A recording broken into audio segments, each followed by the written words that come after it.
como que a gente vai fazer para ajustar a insulina dele? Gente, primeira regra básica, geral, universal, é o seguinte: não dá para você ajustar a insulina sem ver as glicemias, tá? Então você precisa, só com a hemoglobina glicada não dá, não dá. Isso é muito importante. Bom, beleza. Então, você precisa das glicemias. E aí, deixa eu só fazer um parêntese aqui, porque hoje, então, assim, classicamente, a nossa forma de analisar as glicemias sempre foi através das glicemias capilares, né?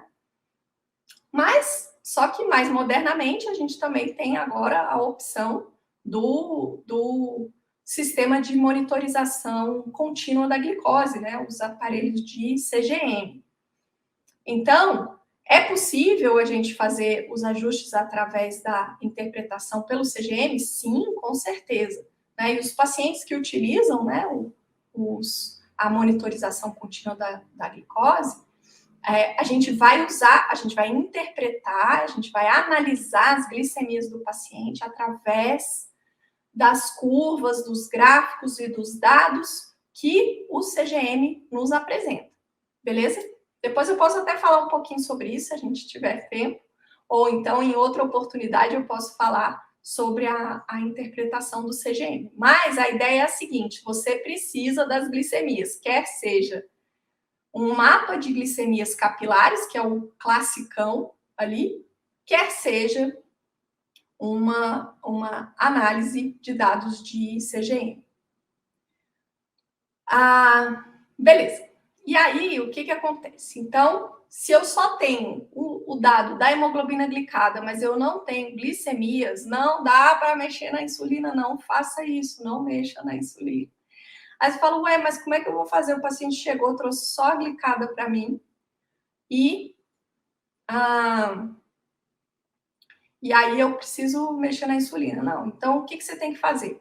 Você tem que orientar para o paciente que ele precisa fazer glicemias capilares. Você pode fornecer para ele um papel, né, contendo ali como que chama? Um quadro, né, em que na primeira linha do quadro você coloca os horários. A primeira coluna é para o paciente preencher com a data. E aí, ele vai preencher ali, você vai colocar o quê?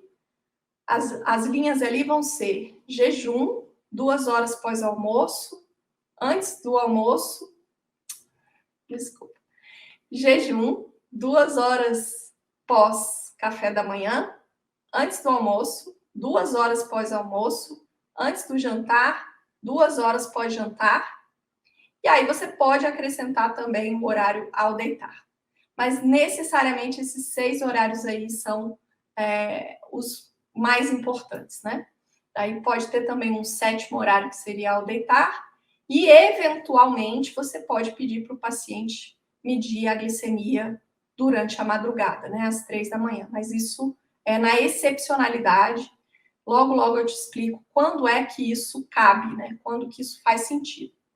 Então, e aí o que você faz? Então, você dá uma tabelinha para ele, entrega o quadrinho para o paciente e fala, olha, eu preciso que você preencha, né? Que você preencha. Então, qual que é o modelo ideal? O modelo ideal, gente, que está escrito aí nos guidelines, nas diretrizes, é para o paciente fazer pelo menos 6 medidas, né? Fazer as 6 medidas todos os dias. Acontece que isso nem sempre é possível, nem sempre é viável, né? Nós estamos falando da realidade brasileira. Então, muitos pacientes não vão poder fazer. Aí você fala, gente, o posto de saúde mal entrega fita suficiente para ele fazer 1 ou, no máximo, 2 glicemias no dia. Né? Como é que eu vou pedir para ele fazer 6 num dia? Ele vai usar todas as fitas, no dia seguinte não tem mais para fazer. Então, como é que a gente faz para contornar isso? A gente pede para o paciente medir as glicemias em horários alternados. Por exemplo, fala assim, olha, hoje você mede depois do almoço e mede ao deitar. Amanhã você mede em jejum e depois do café. Depois, no outro dia, você mede antes e depois do almoço. Ah, depois da... E assim vai. Por quê? Porque daí o paciente... Aí você pede para ele voltar daqui a uma semana ou daqui a 10 dias, né? Com esse mapinha, com esse quadrinho preenchido.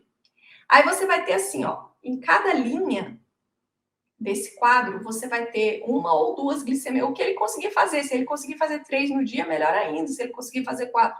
Mas se ele só conseguir fazer uma ou duas, tá valendo também.